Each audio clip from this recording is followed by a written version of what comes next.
मंडळी, आज आपण 100 वर्षे जुना असलेला पारंपरिक पदार्थ जो उन्हाळ्यामध्ये प्रत्येकाने आवर्जून बनवावा आणि प्यावा असं नाचणीचं पौष्टिक आंबील बनवणार आहोत। हे नाचणीचं आंबील लहानांपासून मोठ्यांपर्यंत सगळ्यांना उपयुक्त आहे। उष्णतेचा दाह कमी करून पोटाला थंड ठेवणारा, शरीराला थंडावा देणारा असा हा आजचा आपला पदार्थ आहे। तर नाचणीचं पौष्टिक आंबील बनवण्यासाठी सर्वात आधी आपण एका मिक्सिंग बाउलमध्ये अर्धी वाटी नाचणीचं पीठ घ्यायचं आहे। इथे रेडीमेड नाचणीचं पीठ घेतलं तरीही चालेल किंवा घरी बनवलेलं नाचणीचं पीठ वापरू शकता। त्याच सेम वाटीने 1 वाटी पाणी यामध्ये ॲड करूयात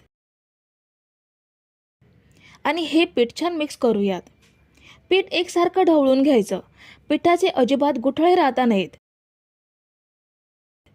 तर हे बघा, पीठ मी ढवळून घेतलंय, कुठेही पिठाची गुठळी राहिली नाहीये। आता हे आपण साईडला ठेवूयात। पुन्हा एका मिक्सिंग बाउलमध्ये आपल्याला 1 वाटी फ्रेश दही घ्यायचं आहे। दही जास्त आंबट घ्यायचं नाहीये, फ्रेश दहीचाच वापर करायचा आहे। दही आपण छान फेटून घेऊयात। फेटल्यामुळे ह्यामध्ये गुठळे राहणार नाहीत आणि ह्याचा आपल्याला ताक बनवायचा आहे।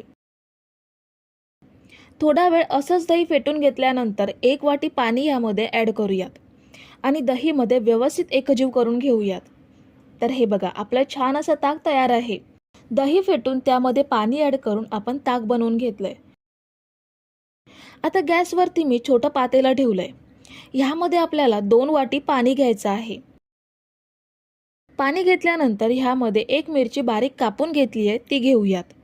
अर्धा इंच आलं किसून घेतलंय, ते घेतलं। 3 ते 4 लहान लसणीच्या पाकळ्या सुद्धा किसून घेतल्यात, त्या घेतल्या।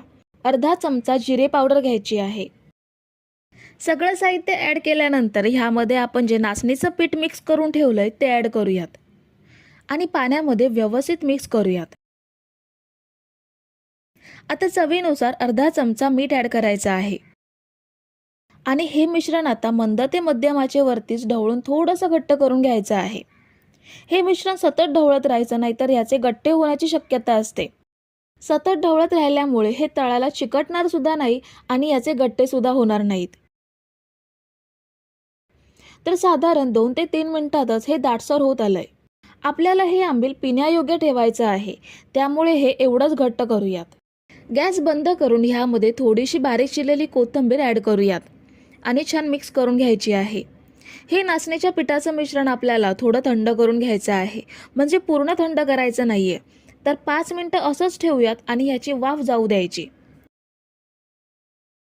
5 मिनिटे थंड करून घेतल्यानंतर हे मिश्रण बनवलेल्या ताकामध्ये ॲड करायचं। तुम्ही जर इथेपर्यंत रेसिपी बघताय तर तुम्हाला एक विनंती आहे की व्हिडिओला एक लाईक जरूर करा आणि हे आता छान मिक्स करून घेऊयात। तर ही एक नाचणीचं आंबील बनवण्याची पारंपरिक पद्धत आहे। नाचणीचं आंबील हे शरीरासाठी अतिशय पौष्टिक आणि थंड आहे, त्यामुळे उष्णतेपासून बचाव करण्यासाठी आपण ही उन्हाळ्यामध्ये नियमित पिऊ शकतो। आंबील ही पिण्यासारखीच असावी म्हणून एवढी पातळ कन्सिस्टन्सी ठेवली आहे। तुम्ही पाहिजे तेवढी अजून पातळ किंवा घट्ट करू शकता। ही नाचणीची आंबील सर्व करण्याआधी 1 तास फ्रीजमध्ये ठेवा आणि जेवणामध्ये किंवा जेवणानंतर पिऊ शकता। उन्हाळ्यामध्ये एकदा नक्की ही रेसिपी बनवून बघा आणि कशी झाली हे मला कमेंट करून नक्की सांगा। तर मंडळी, रेसिपी कशी वाटली हे कमेंट करून नक्की सांगा आणि व्हिडिओला न विसरता लाईक करा। रेसिपी तुमच्या मित्रमैत्रिणींसोबत शेअर करा आणि चॅनलला सबस्क्राईब केलं नसेल तर लगेच सबस्क्राईब करून घ्या। थँक्यू।